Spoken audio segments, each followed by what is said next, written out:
తాను టీడీపీ పార్టీని అడ్డు పెట్టుకుని పోలీసులను ఇతరులను బెదిరిస్తున్నానని వస్తున్న వార్తల్లో ఏమాత్రం నిజం లేదని టీడీపీ విశాఖ జిల్లా మహిళా అధ్యక్షురాలు సర్వసిద్ధి అనంతలక్ష్మి స్పష్టం చేశారు. విశాఖ విజయ్ ప్రెస్ క్లబ్ లో ఏర్పాటు చేసిన మీడియా సమావేశంలో ఆమె మాట్లాడుతూ ఇప్పుడు వైరల్ అవుతున్న వీడియోలో ఘటన మార్చి 2వ తేదీన జరిగిందని, తాను నరేంద్ర అనే వ్యక్తిని చెప్పుతో కొట్టిన మాట నిజమేనని చెప్పారు. నరేంద్ర ఒక ఆర్థిక నేరగాడని, తాను 2015లో 25 లక్షల రూపాయల డబ్బు అతనికి అప్పుగా ఇచ్చానని, తనకు స్టాంప్ పేపర్ పై పలానా సమయం కల్లా డబ్బులు తిరిగి ఇస్తానని రాసి ఇచ్చాడని చెప్పారు. తనకు డబ్బులు తిరిగి ఇవ్వకపోవడంతో నరేంద్రపై కోర్టు నుంచి ఆర్డర్స్ తీసుకుని వచ్చామన్నారు. పోలీసులను ట్రాన్స్ఫర్ చేయిస్తా అని కానీ బెదిరించడం కానీ చెయ్యలేదని ఆమె తెలిపారు. తనకు నామినేటెడ్ పోస్టు వస్తుందనే అక్కసుతో కొంతమంది కుట్ర చేస్తున్నారని ఆమె ఆరోపించారు. గత నెల మార్చి 2వ తారీఖున ఈ సంఘటన జరిగింది. అది ఎందుకు జరిగింది, దాని వెనకతలు ఉన్న ఆంతర్యం ఏంటి, అర్థం ఏంటి అని నా కోణంలో కానీ చూస్తే గనక అక్కడ ఎందుకు కొట్టాననేది తెలుసుకుంటాము. అంతేగాని కొట్టాము స్టేషన్లో అనేది రిపీట్ చేసుకున్నారు. అలాగే ఈ సీసీ ఫుటేజు నెల రోజుల తర్వాత, అంటే 35 రోజుల తర్వాత ఎందుకు రిలీజ్ చేశారు? ఎవరిదైనా పై అథారిటీ చెప్తే రిలీజ్ చేశారా? కోర్టు డైరెక్షన్లో రిలీజ్ చేశారా? రాజకీయ కుట్రకోణంతోన, రాజకీయ ఒత్తిడితోన రిలీజ్ చేశారు. ఇది ఎవరికైనా అర్థమవుతుంది నెల రోజుల తర్వాత రిలీజ్ చేస్తే కనుక. నేను పోలీస్ స్టేషన్లో కొట్టినటువంటి చూపిస్తున్నటువంటి ఎందుకు కొట్టానో అటువంటి వ్యక్తి కొత్తూరు నరేంద్ర అనేటువంటి వ్యక్తి ఆర్థిక నేరగాడండి. నేను 25 లక్షల రూపాయలు ఆయనకి ఇచ్చాను కనుకనే ఆయన నాకు ఇది ఇచ్చాడు. సంతకాలు పెట్టి నేను డబ్బులు తీసుకున్నాను, ఒకవేళ జరగకపోతే ఆ డబ్బులు మీకు తిరిగి ఇచ్చేస్తానని దీని మీద రాసి మరీ ఇచ్చాడు.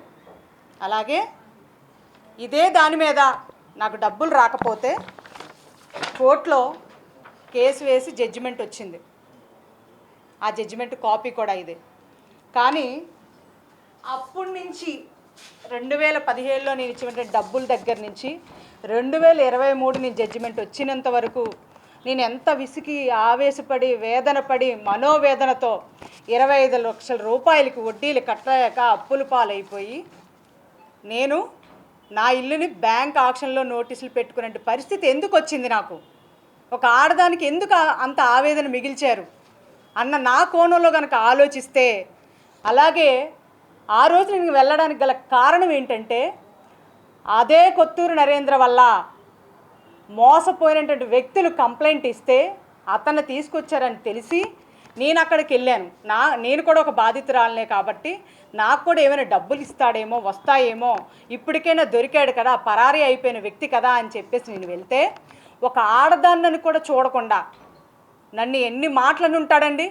నా గుండె ఆవేదన ఒకసారి అర్థం చేసుకోండి. నేను కొట్టడానికి గల కారణం ఏంటో తొంగి చూస్తే గనక, నా వైపు ఆలోచిస్తే గనక అది నాకు న్యాయంగా అనిపించుంచట్టు.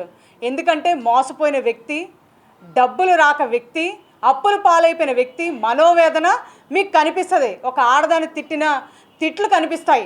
అలాగే నేను ఒకటే ఆ రోజు నా సహనం కోల్పోయాను. నేను ఒప్పుకుంటాను, నేను తప్పు చేశాను, నేను కొట్టాను. కానీ సిఐ గారిని నేను ట్రాన్స్ఫర్ చేయిస్తానని అన్నారు కదా, మరి ఈ సీసీ ఫుటేజ్ రిలీజ్ చేసిన వాళ్ళు నేను సిఐని ట్రాన్స్ఫర్ చేయిస్తానని ఫోన్లో చెప్పానా, బెదిరించానా, లేకపోతే పోలీస్ స్టేషన్లోని సీసీ ఫుటేజ్ ఉంది కదా, ఏదో ఒకటి ఆవేదనలో వేదనలో అన్నదేనా సీసీ ఫుటేజ్ అయినా అది ఎందుకు బయటికి రిలీజ్ చేయలేదు? నేను ట్రాన్స్ఫర్ చేయిస్తానన్న బెదిరించింది నన్ను అని చెప్పారు కదా, మరి అది ఎందుకు రిలీజ్ చేయలేదు? అలాగే నేను పోలీస్ స్టేషన్కి ఎన్నిసార్లు తిరిగి ఉంటాను, వాళ్ళు ఎన్నిసార్లు వచ్చారు, అదెందుకు ఆ సీసీ ఫుటేజ్ బయటికి రిలీజ్ చేయలేదు?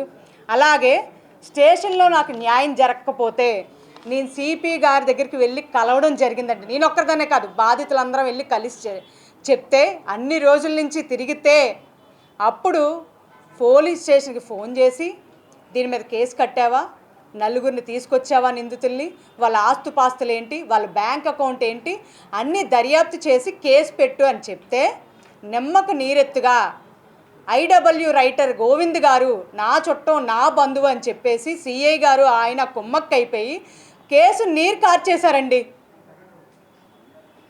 ఒకసారి ఆవేదన అర్థం చేసుకోండి, డబ్బులు కోల్పోయిన వాడి బాధ జీవితం అర్థం చేసుకోండి.